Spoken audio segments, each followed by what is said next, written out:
was just a few years ago. I was over in Terre Haute, Indiana, actually just passing through, but as I looked through the things to do in Terre Haute, and I figured there wouldn't be much, came across a little Holocaust museum.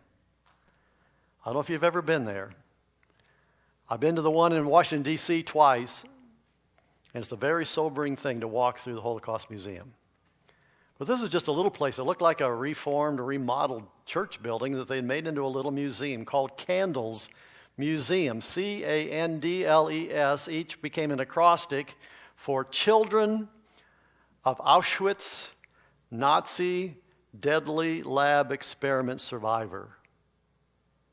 We found out it was being run by Eva Kor, 76 years of age at the time, and as spry as anything. Well, if you think it was just a few years ago, I was meeting somebody 76, she couldn't have been that old during World War II, and you'd be right.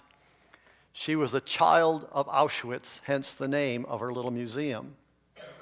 Eva Kor was a twin, and she was one of the twins in which Doctor Mengele experimented upon her body.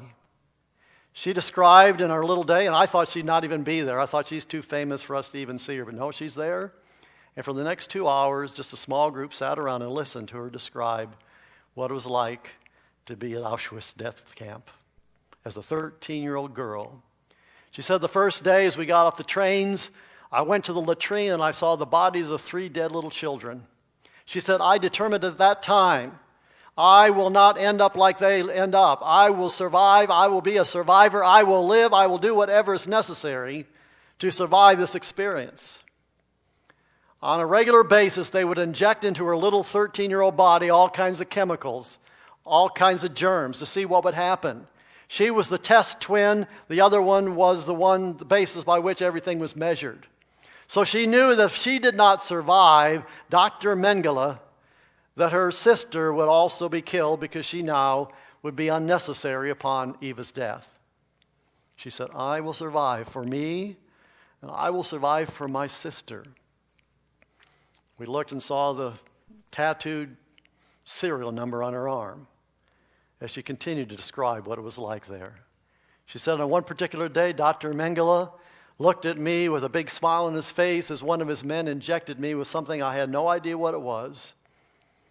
She said, I was deathly sick for 2 weeks. She said, on a regular basis, Dr. Mengele would come into her room, stand over her as she's lying deathly sick on her bed, and laugh, saying, this one can't possibly last much longer. She said, when I heard that, I determined I will last. With everything in my little being, I will last. And she said she did. Somehow, after those 2 weeks, her body was able to fight off the infection, the germs, the whatever chemicals in her body, and she survived and was liberated from the death camp. In fact, they showed us the opening scene of a documentary when the death camps were liberated, and especially Auschwitz. And right there at the very opening scene, you'll see a group of prisoners parading out through the gates, and there's 2 little girls leading the parade, Eva and her sister. She survived unbelievable torture at the hand of the angel of death, Dr. Joseph Mengele. But as she came towards the end of this 2-hour presentation, and again, I was simply sitting there with my jaw wide open, listening to everything she said. At the end of the presentation, she handed out to each one of us a declaration of amnesty. Let me read just a couple paragraphs.